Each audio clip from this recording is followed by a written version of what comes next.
Vamos a tratar de ir tratando de definir algunos trastornos de lenguaje. Dentro de la psicopatología vamos a encontrar, por ejemplo, términos como neologismo.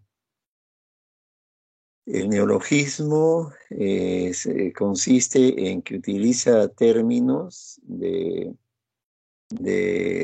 la cual el sujeto o el paciente crea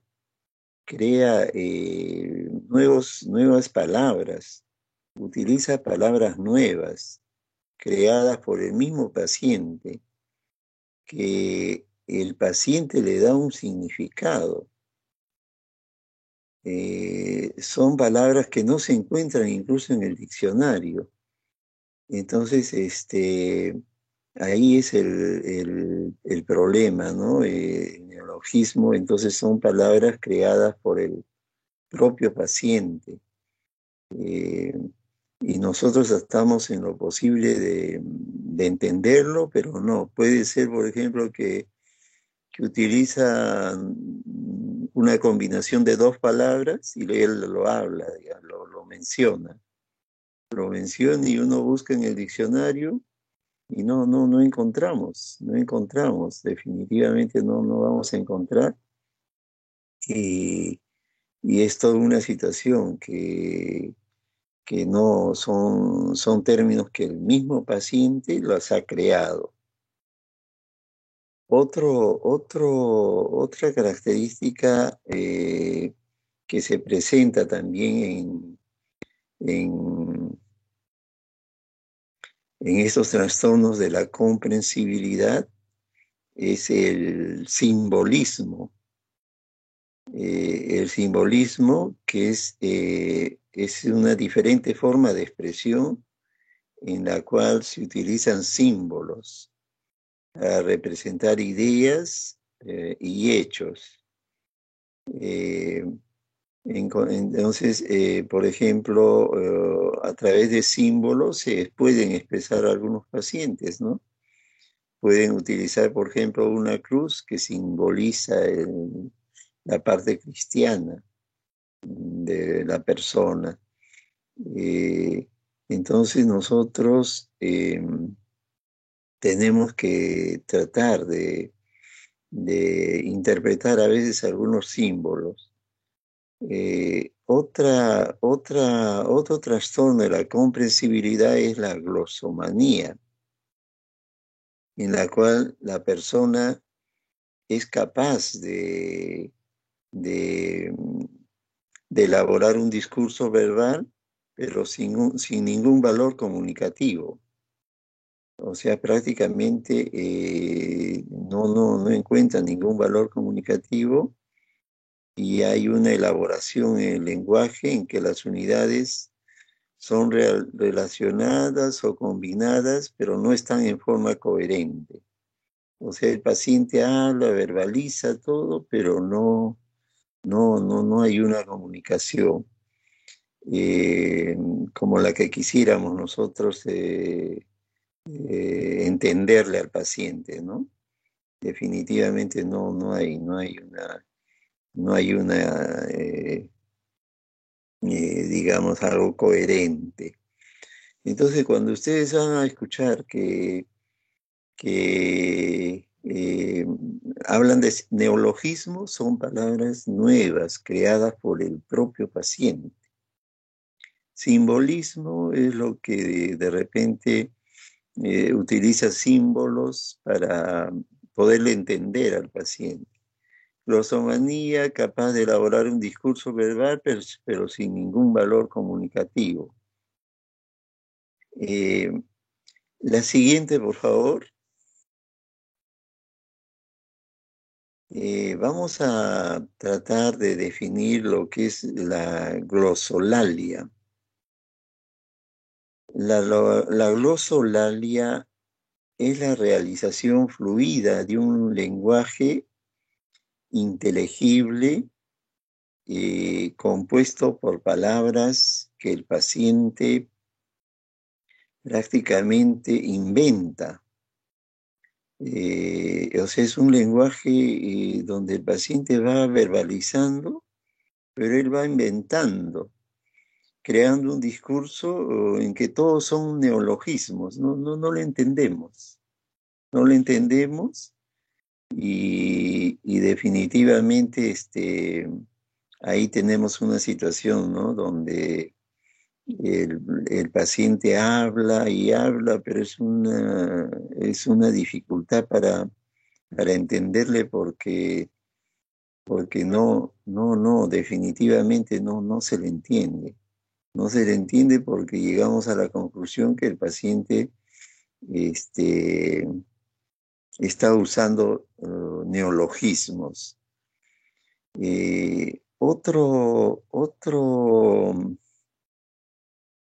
también, otro hallazgo dentro de la psicopatología del lenguaje de la comprensibilidad, tenemos el paragramatismo. También es llamado asintaxia o lenguaje telegráfico. Consiste en una alteración de la expresión que se manifiesta típicamente en la fascia motora, por ejemplo, en la fascia de Broca, cuando hay una alteración neurológica, ¿no? Ustedes habrán visto algún paciente con un trastorno neurológico produciéndose errores gramaticales en el discurso y es producido por lesiones orgánicas cerebrales porque está dañada el área del lenguaje.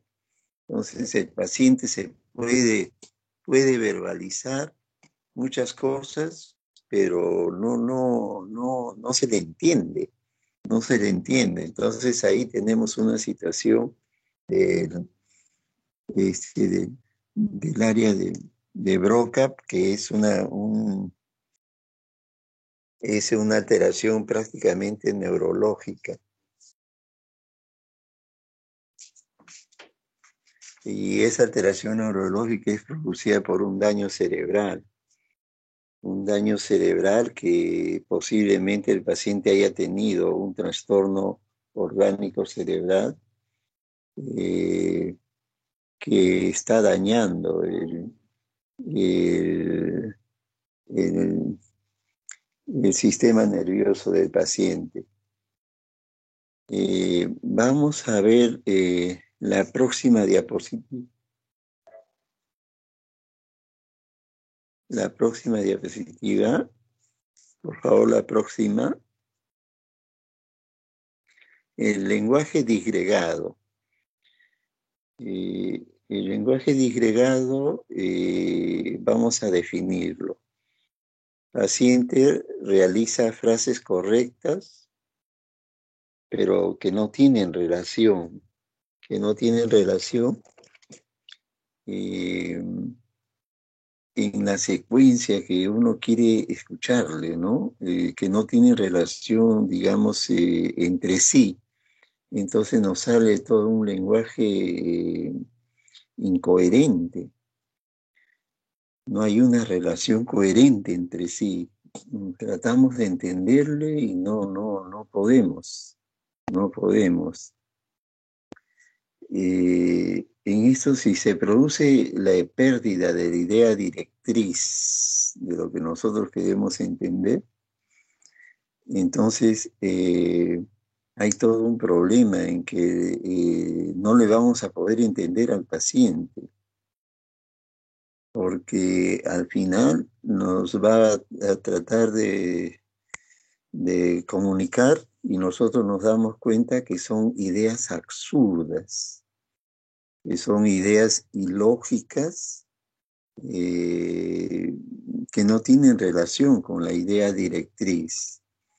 Definitivamente ahí nos vemos con una situación compleja que no es fácil, ¿no? No es fácil entenderlo. Es un lenguaje totalmente disgregado, no hay una idea directriz que nos haga digamos, entender o que tengamos una situación de un lenguaje coherente, ¿no? Entonces, y en realidad son una secuencia de frases que el paciente las habla, las puede estar hablando, pero las mezcla con otras frases y sale todo un discurso, pues, y nos llama la atención que son ideas absurdas e ilógicas, ¿no? Es un lenguaje disgregado. Entonces, y miren, ¿ah?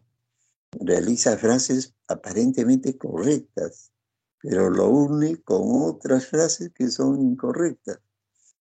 Entonces ya nos sale todo un lenguaje disgregado.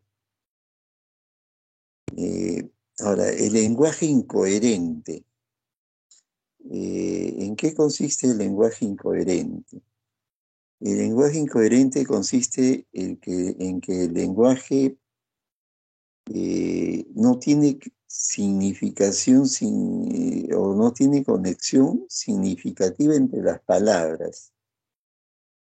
En el incoherente, la mezcla de palabras es increíble, no de palabras, ¿ah? Sale todo un lenguaje totalmente incoherente y es diferente al lenguaje disgregado, en la cual el lenguaje disgregado sí es diferente. Eh, eh, disgregado hay casi pero que no tienen relación, no tienen relación y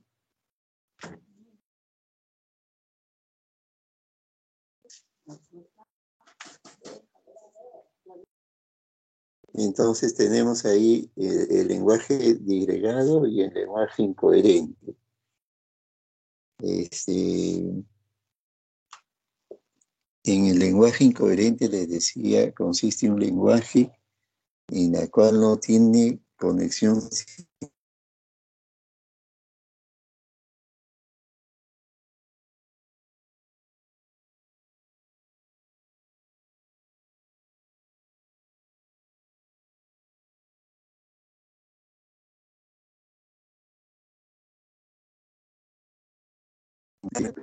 La siguiente, por favor.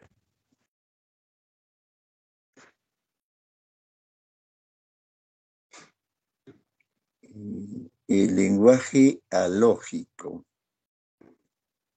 El lenguaje alógico es una alteración en forma de empobrecimiento en el discurso oral. Hay una ausencia de espontaneidad y también hay una disminución del flujo de la conversación.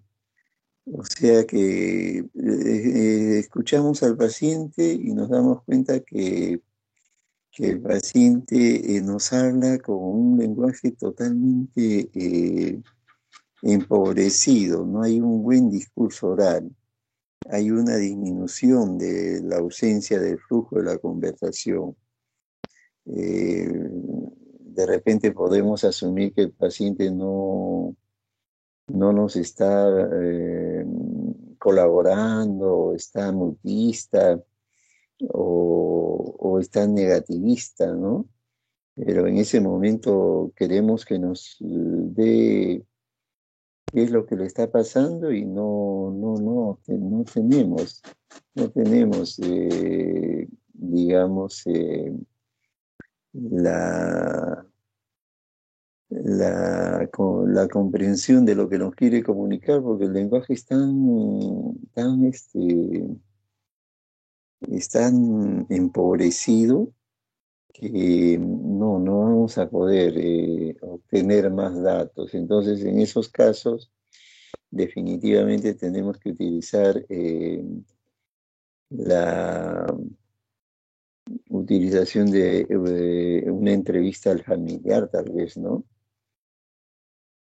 Y ahí ya es diferente, ya cuando utilizamos al familiar y nos dan datos que es necesario tenerlos en cuenta. La siguiente, por favor. Ahora vamos a ver alteración del modo del modo de lenguaje. Vamos a estar mencionando los términos que utilizamos dentro de la psicopatología. Por ejemplo, tenemos alteración del modo, eh, y uno de ellos es la circunstancialidad. Circunstancialidad.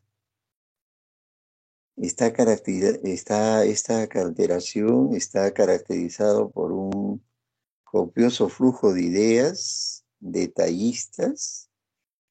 Es un flujo de ideas que, aunque guardan coherencia, resultan muchas veces insuficientes para expresar lo que ellos quieren hablar, quieren mencionar.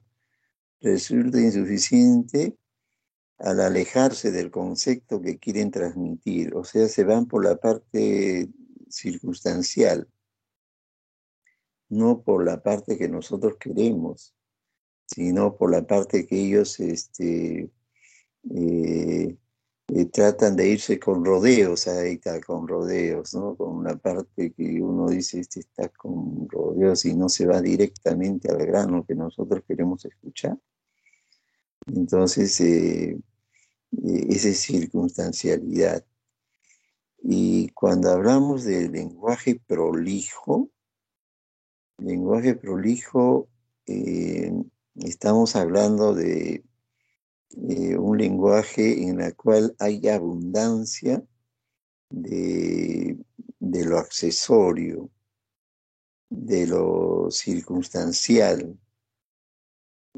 Hay una incapacidad para separar lo esencial de lo superficial. A eso le llamamos un lenguaje proligio, y es característico a veces de los cuadros que conocemos como epilepsia. O sea, hay una abundancia de lo accesorio, de lo circunstancial. Entonces, en esos casos tenemos una situación que, que nos llama la atención, ¿no? Es característico de estos tipos de pacientes. Eh, de los pacientes prolijos, ¿no? Prolijo es un lenguaje así que se van no tratan de separar lo esencial de lo circunstancial o de lo superfluo. Es propio de epilepsia, es como decir un lenguaje tangencial, a veces le llaman, ¿no? La siguiente, por favor.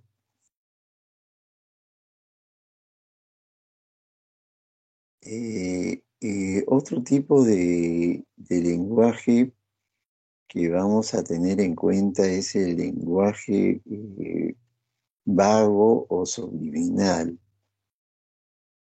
Eh, es una forma, es una forma de hablar eh, que tiene la particularidad que evita o esquiva la resistencia de la persona.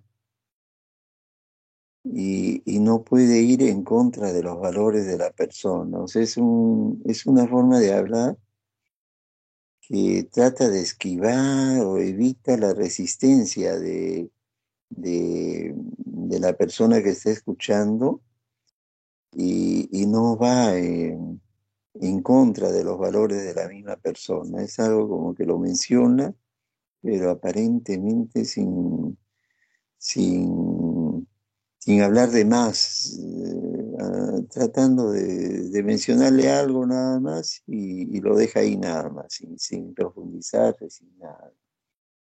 Eh, Ahora, otro término que también usamos es el lenguaje vago, perdón, el lenguaje insípido. el lenguaje insípido, que es un lenguaje que se caracteriza porque se emplea para conceptuar a aquello que resulta falta de gracia, de vigor o de fuerza. Es un lenguaje insípido que no, digamos, no nos trata de mencionar algo que nosotros podríamos escucharlo con toda claridad, ¿no? Con toda claridad y con toda consistencia, digamos. Eh, la siguiente, por favor.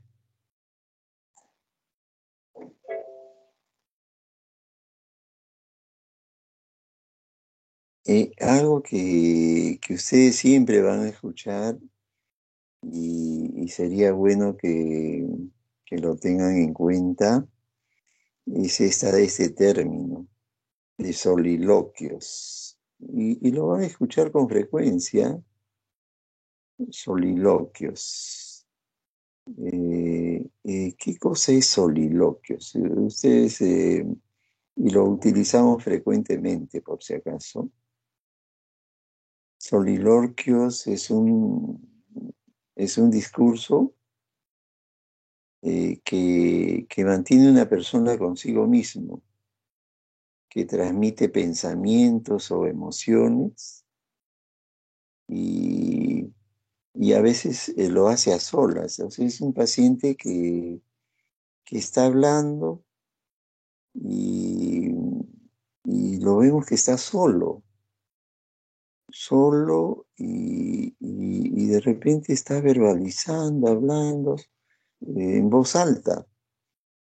Y nosotros nos damos cuenta que el paciente está hablando solo en voz alta y entonces ahí en ese momento nosotros mencionamos que el paciente está con soliloquio, pues. Escuchamos hablar solo al paciente, entonces definitivamente nos da un margen a pensar de que el paciente eh, está seguramente alucinando, está con alucinaciones auditivas, puede estar contestando a las palabras que le están hablando, pero está hablando solo y en voz alta y haciendo gestos con sus manos y todo, y son términos que utilizamos, los soliloquios.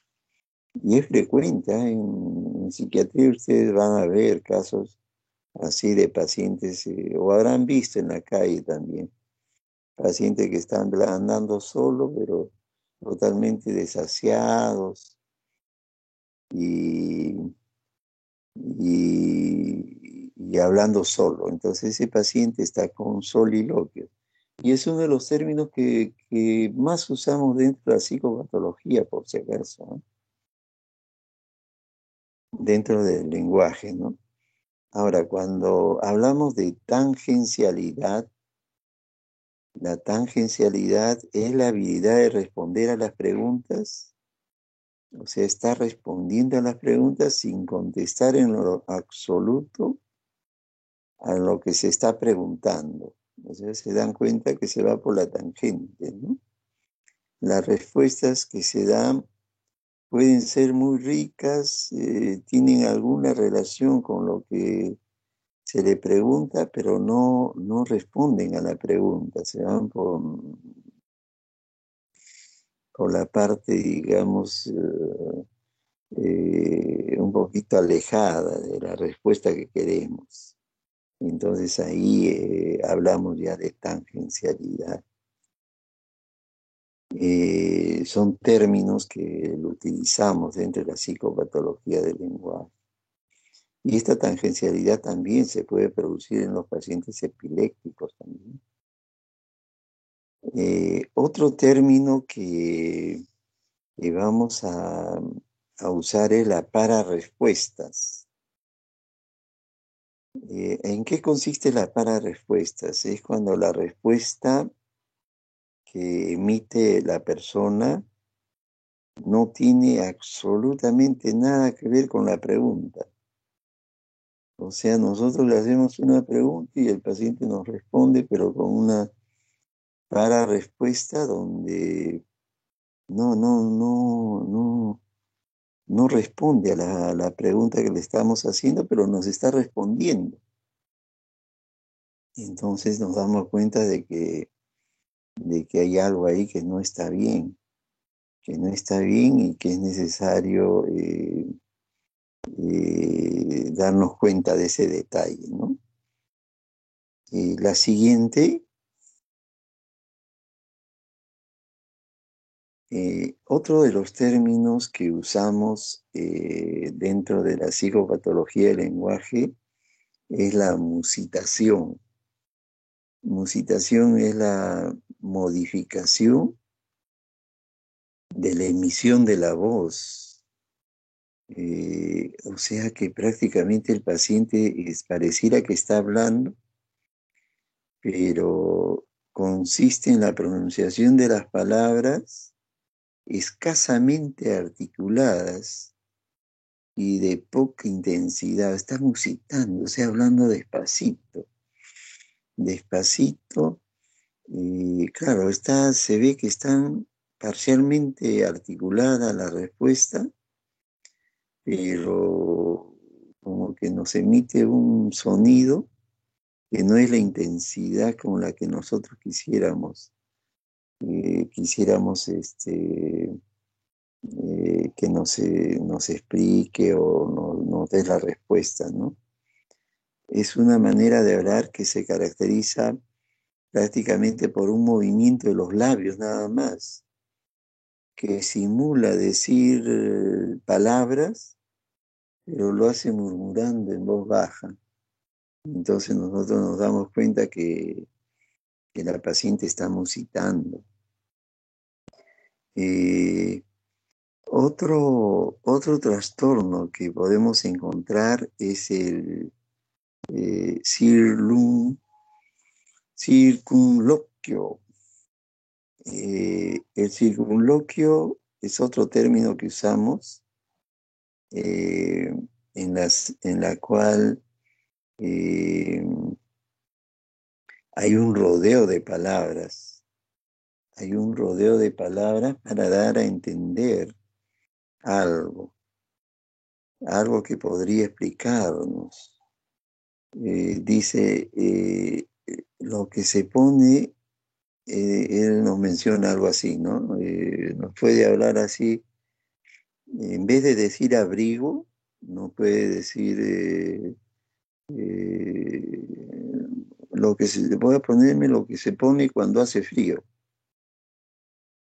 Entonces, hay un rodeo de palabras para dar a entender algo que podría explicarse en forma breve y clara, ¿no? Decir, voy a ponerme mi abrigo, no, sino que dice, voy a ponerme algo que se pone cuando hace frío. Eso estamos hablando de circunloquio. La siguiente, por favor.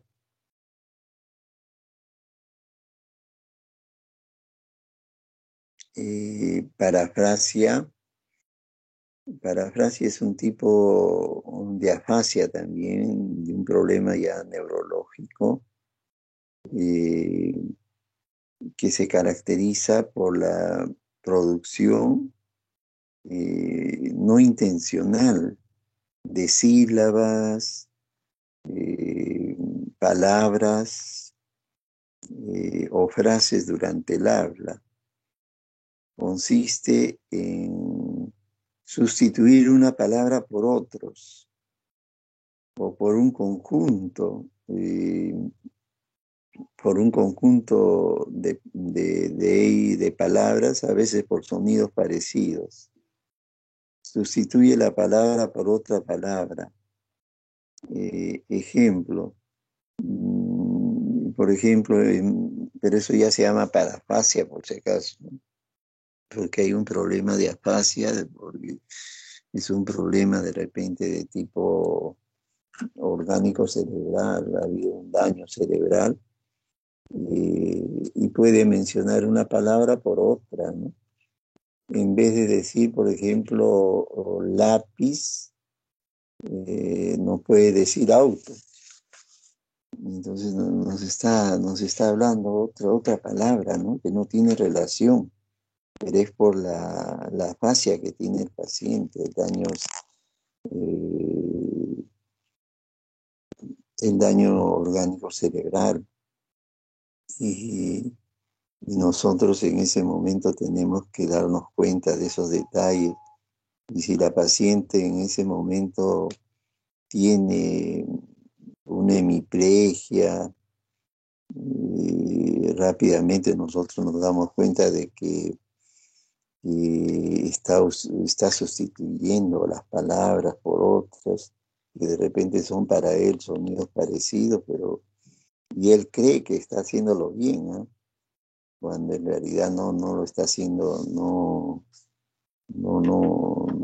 se da cuenta el paciente que está utilizando otras palabras, porque hay una fascia, ¿no? Entonces, es una alteración que se presenta y que es necesario tenerla en cuenta. Eh, la siguiente, por favor.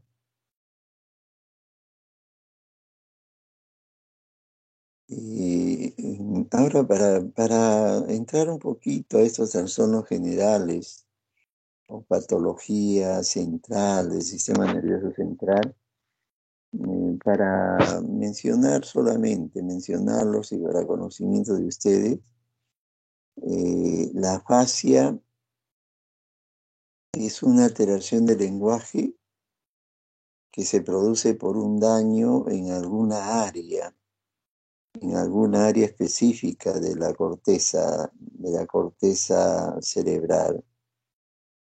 Eh, entonces hay un daño, puede ser una hemorragia, puede ser un infarto cerebral, que está dañando algún área cerebral.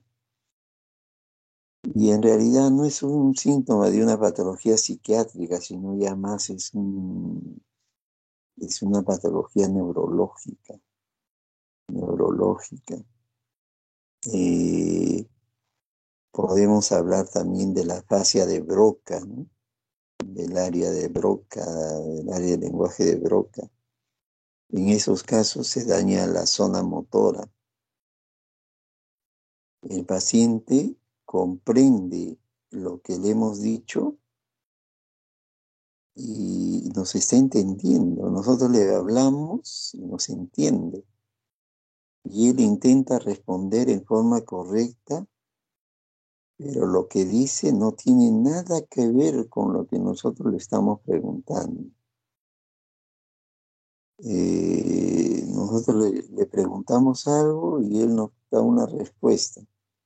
Y una respuesta que nosotros nos quedamos sorprendidos, ¿no? Porque decimos, pero sí, yo le he preguntado tal cosa y me está respondiendo otra cosa. Eh, y, y entonces ahí nosotros nos ponemos en alerta, ¿no? Porque decimos de repente no nos está entendiendo lo que le estoy preguntando. Y no es eso, sino que el paciente sí nos está entendiendo. Nos está entendiendo. Incluso a veces si queremos precisarlo con más claridad, le, le hacemos un escrito y lo hacemos leer, eh, y para ver si nos ha entendido lo que le hemos preguntado. Y sí, nos dice que sí, ha entendido lo que le hemos preguntado. Y ahora cuando no nos da la respuesta, ahí es donde hay el error. En la respuesta, nos da respuesta que nada tiene que ver con la pregunta. Entonces ahí es una afasia de Broca. Y es bien,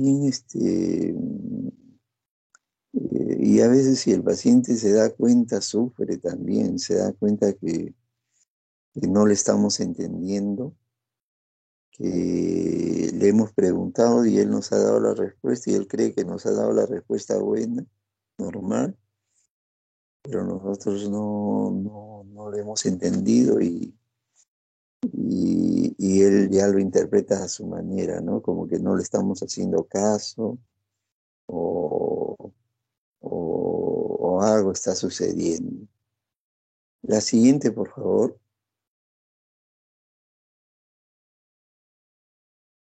La siguiente.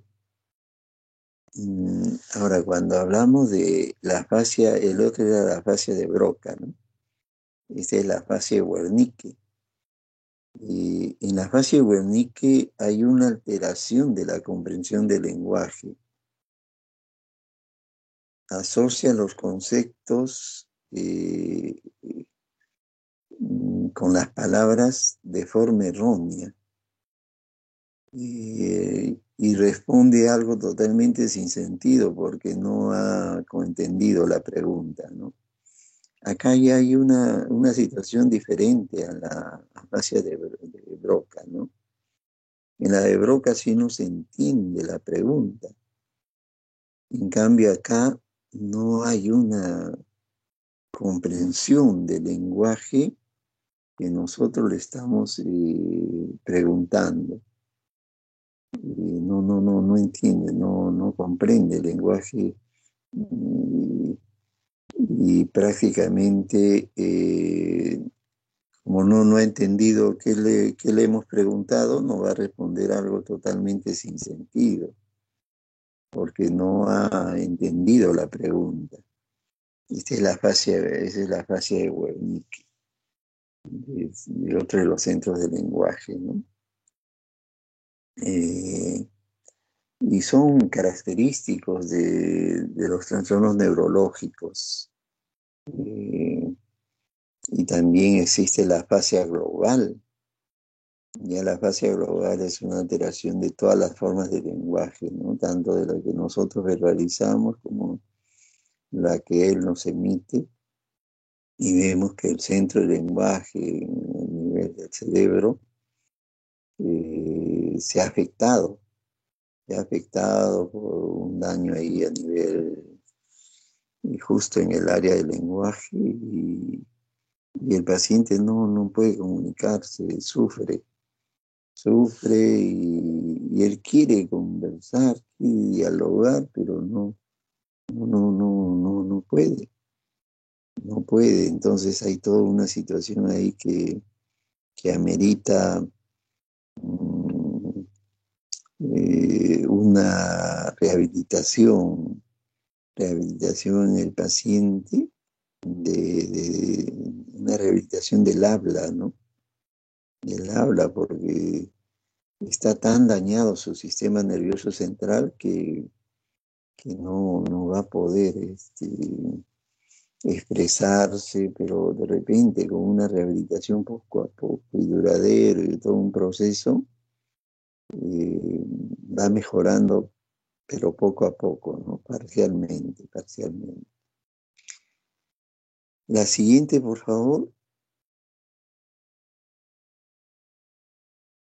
Eh, Hay trastornos también del lenguaje escrito que le llaman dislexia, disgrafia, macrografía, micrografía, alexia, discalculia, que es más del lenguaje escrito.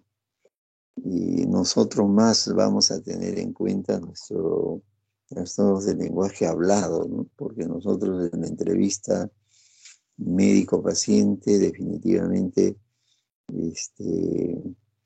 nos interesa bastante el lenguaje, la fluidez, si hay coherencia, si hay incoherencia, si hay neologismos, si hay coprolalia,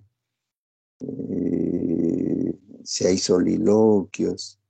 Entonces, en el lenguaje así verbal que tenemos con el paciente, ¿no? O si hay musitación, todas estas alteraciones en el lenguaje.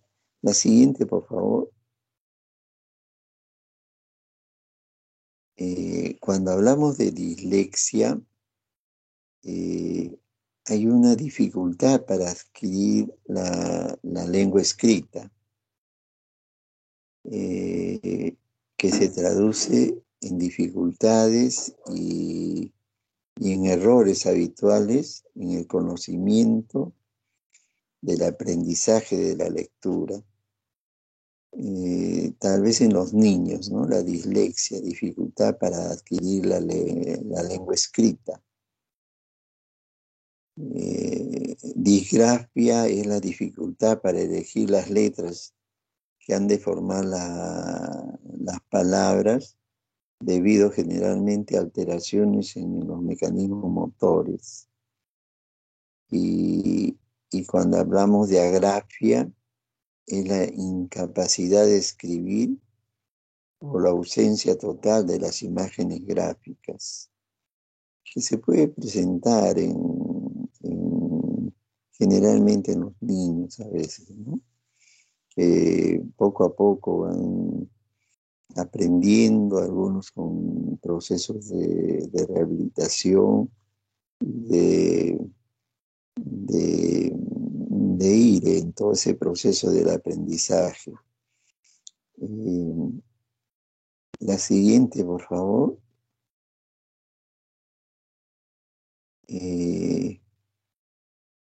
Dentro de la macrografía son trazos muy grandes en el escrito, desiguales y con tendencia a dirigirse hacia arriba, ¿no? Macrografía es unos escritos, pero que lo hacen con palabras grandes, ya, que llaman poderosamente la atención, que generalmente puede ser utilizada en la fase maníaca. La micrografía son trazos muy pequeños y con tendencia a dirigirse hacia abajo, que puede producirse en la melancolía. Melancolía. La siguiente, por favor.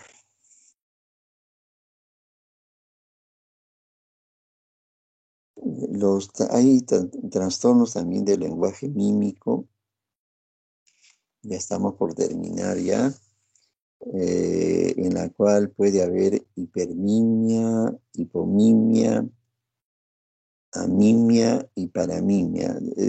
Trastorno del lenguaje mímico, porque imagínense un paciente que le han hecho alguna intervención que hace difícil su lenguaje verbal. Entonces, a veces utiliza la mímica, ¿no? A ver, vamos a ver la siguiente, por favor.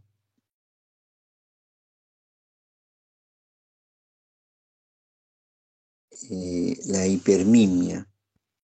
Es la exageración de los rasgos fisonómicos en relación o no al estado afectivo dominante. Por ejemplo, en la hipermimia, la acentuación de las arrugas de la frente que forman un signo de omega es característico de la depresión.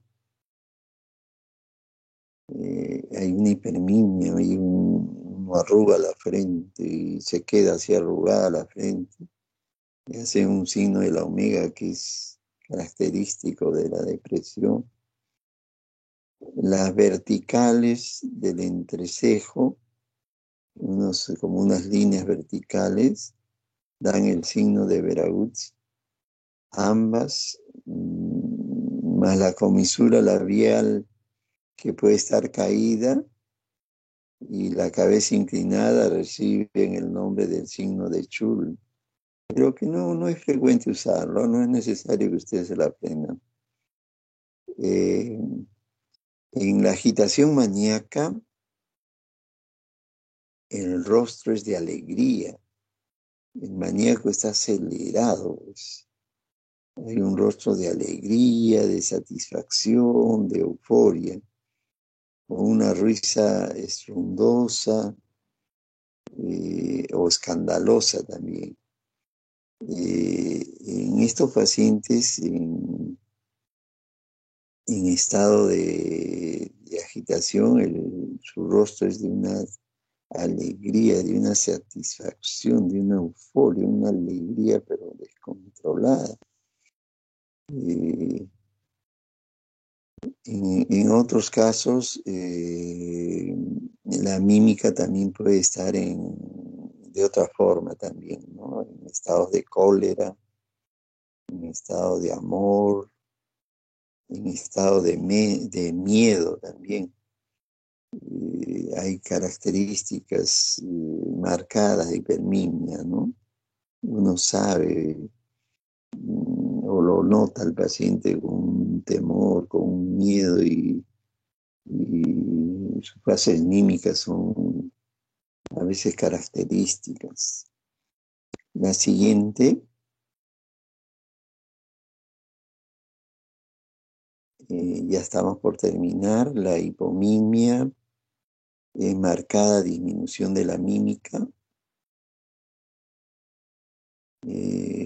como la expresión facial del que tiene parálisis, con desaparición de las arrugas y surcos nasogenianos también, ¿no? O nasolabiales. Eh, o sea, hay una hipomimia por ese problema de la parte facial que ha sido dañada, una parálisis facial, por ejemplo, ¿no? Disminución de la mímica porque hay desaparición de los surcos nasogenianos, desaparición de las arrugas.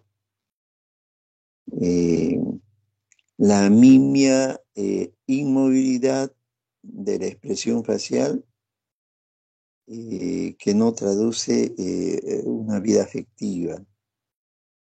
Eh, la mimia es muy característica en las fases, es muy característica en las fases de los pacientes con Parkinson. También en el estupor melancólico y en estados convulsionales también. Hay una inmovilidad de la expresión facial, no expresan fácilmente sus emociones. Y la paramimia es la gesticulación que no corresponde ni a las palabras expresadas ni al estado afectivo dominante. La paramimia es característico puede ser de la esquizofrenia, del déficit mental o también se llama retraso mental. Y en los simuladores también, ¿no? Pueden haber personas que si quieren simular una enfermedad mental, también hay simuladores muy especiales que tratan de sorprender a la justicia aparentando una enfermedad mental y a veces están tan asesorados que simulan algunos gestos, algunas cosas y hay que hacerle un buen examen mental a esos pacientes, ¿no? Para detectar que son simuladores y que se pueden presentar en cuadros clínicos. Y hay que tener muy en cuenta eso. Creo que estamos terminando ya, mi estimado. Me ha ayudado bastante Cristóbal Lizárraga. Le agradezco bastante por que me ha ayudado a pasar las diapositivas. Eh, Algo que les quería mencionar, como Karl Jasper mencionaba que el lenguaje es la obra más general del hombre. La primera, dice así, el lenguaje es la obra más general del hombre, la primera, la omnipresente, la que lo condiciona todo. Muy interesante eso. A través de nuestro lenguaje nosotros podemos expresar todo lo que queremos, ¿no? Nuestro pensamiento, nuestro afecto. Mm, eh, Prácticamente podemos expresar lo que queremos. y es muy importante tener en cuenta la exploración del lenguaje y tener en cuenta dentro de todo la psicopatología que se presenta en el lenguaje. Muchas gracias. Yo creo que con esto hemos culminado la clase teórica de hoy día. Doctora Flores, muy bien, Sí, gracias. eh, Lo que gracias. hemos acordado de Sí, que ahora pasan cada grupo a hacer su vídeo, pero en entrevista, ¿sí? Cada sí. grupo pasa con sus profesores a hacer sus entrevistas con vídeo. ¿Por qué? Porque la próxima semana los alumnos, ellos van a hacer la entrevista, ¿no? Simulando, por supuesto, ¿no? Son 4 en cada grupo, ya entre ellos se escogerán para el próximo sábado quién es el paciente, quién es el médico, quién es familiar, para que vayamos entendiendo un poco más la psicopatología, porque como usted sabe, hemos hablado, los chicos no se están enfocando en el curso. Entonces estamos viendo mucha deficiencia y después no queremos problemas cuando vean sus notas. Miren, yo entiendo que hay muchos problemas, pero a cada rato tampoco, ¿sí? Entonces, por favor, traten de cumplir, traten de hacer por el bien de ustedes mismos. No es que, este curso no, este curso es fácil, este curso no tiene, no. Todos los cursos son importantes. Acá no hay un curso que no sea importante, porque todo se articula para que ustedes salgan buenos profesionales, ¿sí? Porque acá el objetivo es que ustedes aprendan de todo, porque ustedes son médicos. Cuando vayan a hacer su serú, ahí no van a tener a nadie. Entonces, todo lo que han aprendido lo van a plasmar ahí. Entonces, por favor, enfóquense porque ustedes van a ver al ser humano entero. No le van a ver la cabeza por allá, las piernas, no. Ustedes lo van a ver entero. Así es los cursos de medicina, porque todo se articula. No hay uno que sea. Ya, entonces, eso ya depende de ustedes porque están llegando tarde, no llegan, se hacen pasar por otro, no se he escuchado tantas cosas, ¿verdad? Que no esperaba, ¿no? Pero cada quien logra su objetivo de acuerdo cómo se comporta. Unos lograrán, otros no lograrán, no sabemos. Pero por favor, nosotros no queremos, porque nosotros no estamos para jalar, nosotros estamos para enseñar, para que ustedes aprendan de la mejor forma posible. Pero si no vemos esa parte de, no sé, pues esa motivación en ustedes, nosotros qué podemos hacer. Ustedes tienen que estar súper motivados porque tienen que aprender de todo. Ahora es cuando todo tienen que aprender, todo absorban, todo lo que puedan, porque eso es para ustedes, no es para nosotros. Ustedes mañana más tarde van a estar solos y van a tener que saber definir si hago esto, no hago lo otro, por el bien del paciente. Así que por favor, no quiero sorpresas, ¿sí? Y no hay sorprendidos porque todos sabemos lo que estamos haciendo.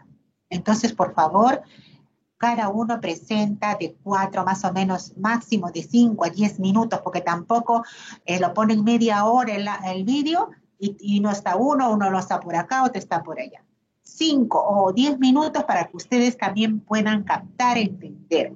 Porque si vamos a pasar uno de media hora, se aburren, unos salen, otros entran, ¿verdad? Que no entendemos, ¿no? Pero, por favor, dedíquense, la hora que toca práctica, dedíquense a su práctica. La hora que toca de sábado, miren, ni siquiera damos a veces media hora de refrigerio, todo eso, porque sabemos que 4 horas es cansado. Por favor, estén ahí comprometidos ustedes, ¿sí? Para aprender, para mejorar sus conocimientos. Por favor, ya verdad, estamos haciendo lo último para poder a ustedes integrarlos y que participen y también que vayan fijando los conocimientos de psicopatología. Son términos nuevos, pero no son tan difíciles como ven ustedes, ¿sí? Entonces, por favor, cada grupo pasa con su profesor a hacer su respectiva práctica. Muy bien, muchas gracias, doctor Flores. Bien, está bien, doctora Sánchez. Bien. Bien, hasta luego. Hasta luego. Doctor Flores, disculpe, doctor Flores. Sí, sí, aló, Sí, aló. disculpe, doctor. Lo que pasa es que tenemos foro